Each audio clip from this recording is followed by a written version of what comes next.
Hi, this is SJ Talks and Life coming back at you with another video. If you're new to my channel, go ahead and hit that subscribe button, please, and thank you. I put a clip on the other day about one of this YouTuber by the name of Roadrunner89. Um, I put a clip on. He was telling um, black men that more white men are going to start coming for black women, and just get a chance to check it out. Just a little short video playing that clip for you, because black men are always saying that white men don't want us. They don't check for us. You know, I get white men that be checking me out. You know, they be checking me out. Yeah. Uh-huh. They be looking. They be looking. You know, they're just not as forward as white men will strike up a conversation with you. That's how they flirt. I'm coming to realize that that's how they flirt. They strike up a conversation with you. They're not as forward. Black men are more aggressive and more forward with their um, you know. But I've had some white men checking me out. Yeah, I was sitting on the porch here the other day doing a video, and one was in a FedEx truck, and he was driving past the house, and boy, he sure was looking. He wasn't bad looking either. I was out here on the porch. I was sitting out here on the porch, and he was looking. He sure was. And I'm gonna be honest, I look back too, cause he was kind of cute. Nowadays, I look at them all. I look at them all. I look at black men. I look at if I see a cute Asian man, I'll be like, "Ooh, he's kind of cute." I look at them all. I don't care what race they are. I look at all of them. I look at all of them. I look at all the men. You know, a beautiful man is a beautiful man, no matter what race he is. And there's beauty. The beauty, just like there's beautiful women of all races, there's beautiful men of all races. Pollen getting in my throat. So I check them all out. I seen a cute black guy the other day, but I think he was kind of young. I said, "Ooh, he's a cutie." And I see one at the gym, and I seen two or three. I seen two cute black guys and one cute white one at the gym. And I was scoping them out too. Of course, they looked awful young. Might have been too young for me, but I was scoping. I was scoping. You know, Hey, honey. So beautiful men come in all races. Beautiful women come in all races. Beauty comes in all races. It's not just one color. You know, I don't agree with that um, standard, that that beauty standard theory. There is no beauty standard. There is no beauty standard. There's beautiful people of all races and all different colors. Plain and simple. But anyway, that's not what I wanted to talk about. But on the heels of that little clip, he's during that live stream, he's addressing mainly addressing Umar Johnson, and talking about how black men need to start marrying black women more. They need to start treating us better, because the marriage rates. I was on a blog with this black guy the other day. Um, I might have to go back and read some of those. I made a statement on this blog, and I got over 300 and something likes on it, and I think it's and then um, the responses, the comments are just flowing up underneath it. I might have to do a whole video just reading different comments, And I'm debating with some of them on there. And this one guy came in and said, black men have a 80% marital rate with black women.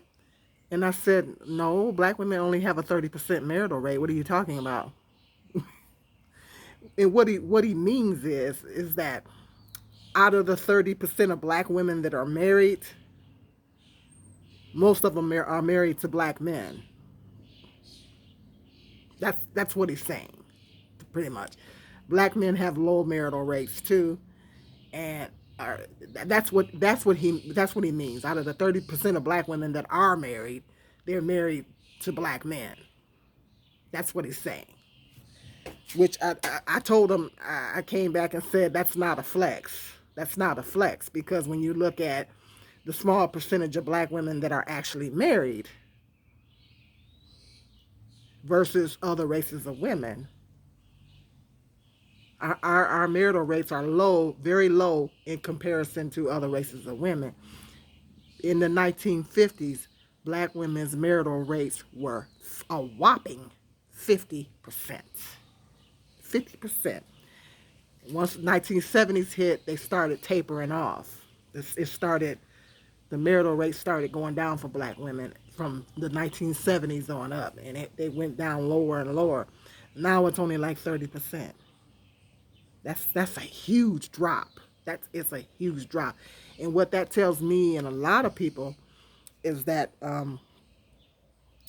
black men are not marrying black women. You know, so when he come in and say, well, yeah, out of the 30% of black women that are married, well, most of the majority of them are married to black men. Well, okay, well, I said, well, that's not a flex. More y'all supposed to be marrying black women. So, but what I wanted to say was, um,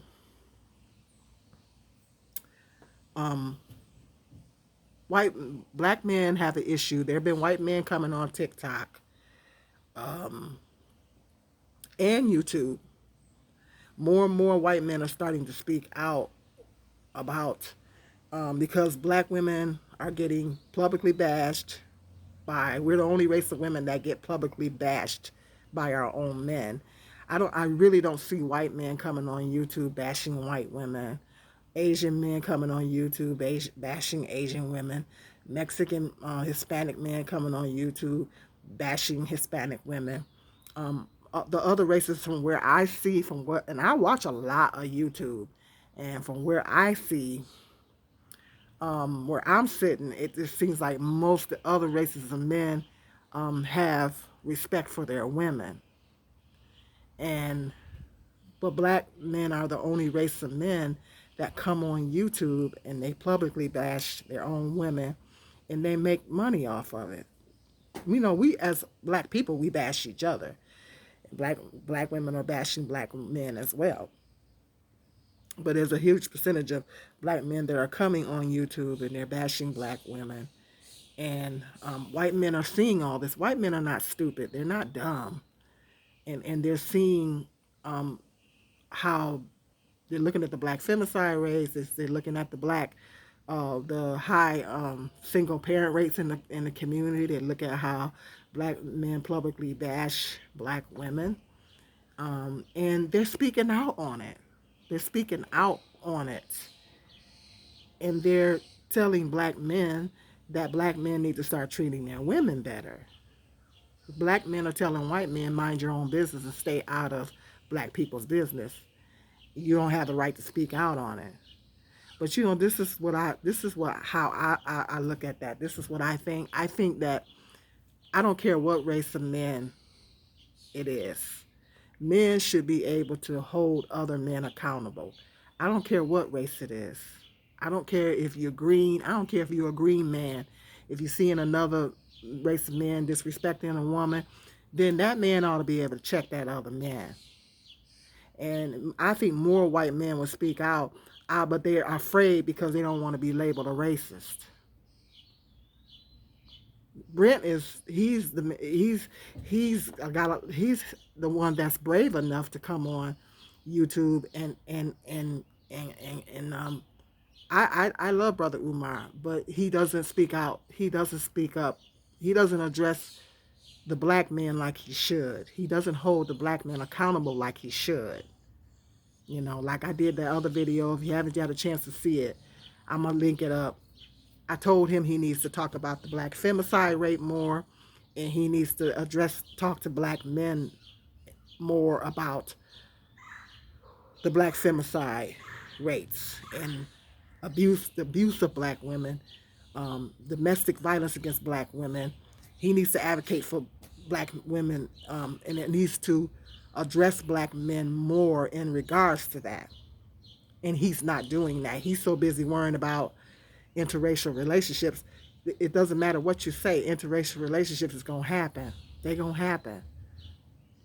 So he's calling Umar out because he is not addressing these things enough. He's talking about other issues. He's so worried about black women's hair, you know, worried about black women marrying and dating out. The only reason why more black women are starting to, I'm not going to say it's the only reason, but more black women are starting to expand their options and divest is because black men keep saying they don't want us. They keep saying they don't want us. So you got to get in where you fit in. You got to get in where you fit in.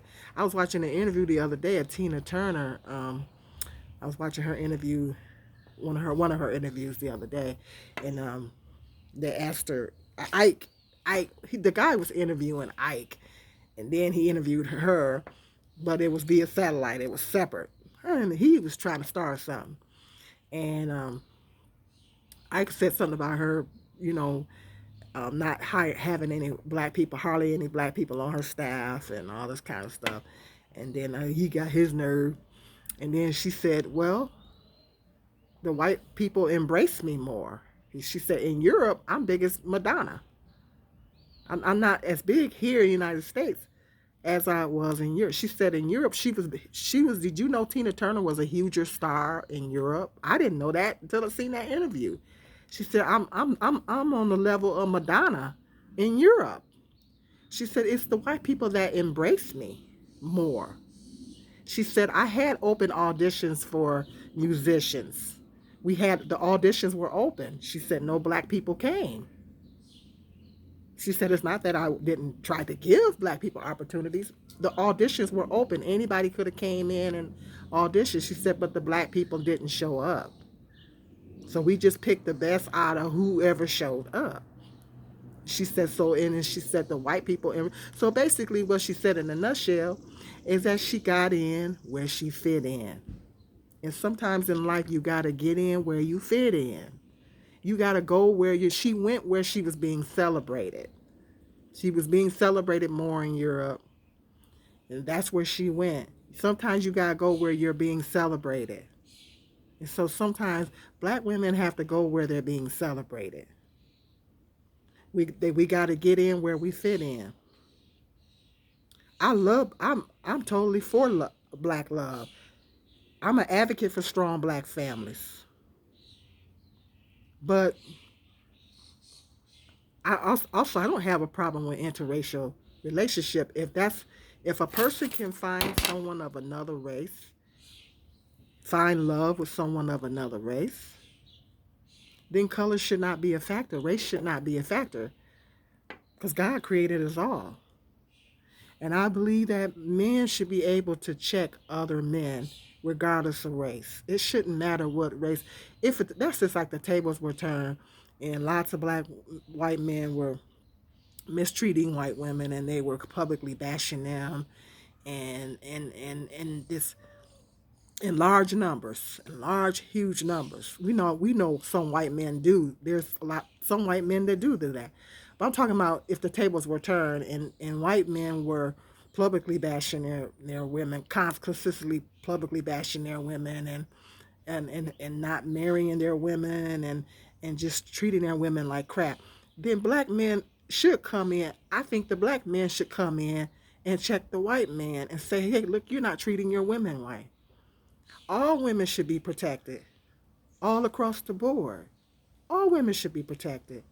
And men should hold men accountable. It shouldn't matter what the race is. If you see if a white man sees a black man mistreating a black woman, then doggone it, he should speak out about it. And he shouldn't be afraid to do that, afraid that he's going to be labeled a racist. No, you should speak out. Just like if you see a child, anybody knows if they're seeing a child being abused, what you gonna do? You gonna call the police. You gonna speak out. It doesn't. You're not gonna look at that child's race. You're not gonna say, "Well, that's not a black child, so I'm gonna mind my black people business. I'm not gonna get into that." Or that's a white child, or that's a black child. I'm gonna mind my white business. That's a black. No. If you seeing a child being abused, you're gonna report it regardless of what race of the child is. I mean, if you're a decent human being, if you're a halfway decent human being, you're gonna report it. If you care anything about children, the welfare of children, you're gonna report it. It doesn't matter what race. If you see elder abuse, you're gonna report it, right? It doesn't matter what race the person is. At that point, you throw race out the window. So if white men seeing black men mistreating black women, then doggone it, yes, they should speak out against it. They should speak out against it and let the black men know, hey, this is not right. This is not right for you to treat your women like this. More and more white men are starting to build up the courage to say something. But I think more of them would speak out, but they're afraid they're going to be labeled a racist. That's not being racist. That's holding men accountable. Men need to hold each other accountable. That's the problem. Men are not holding each other accountable enough. Men need to start holding each other accountable and start checking each other and saying, hey, this is not right.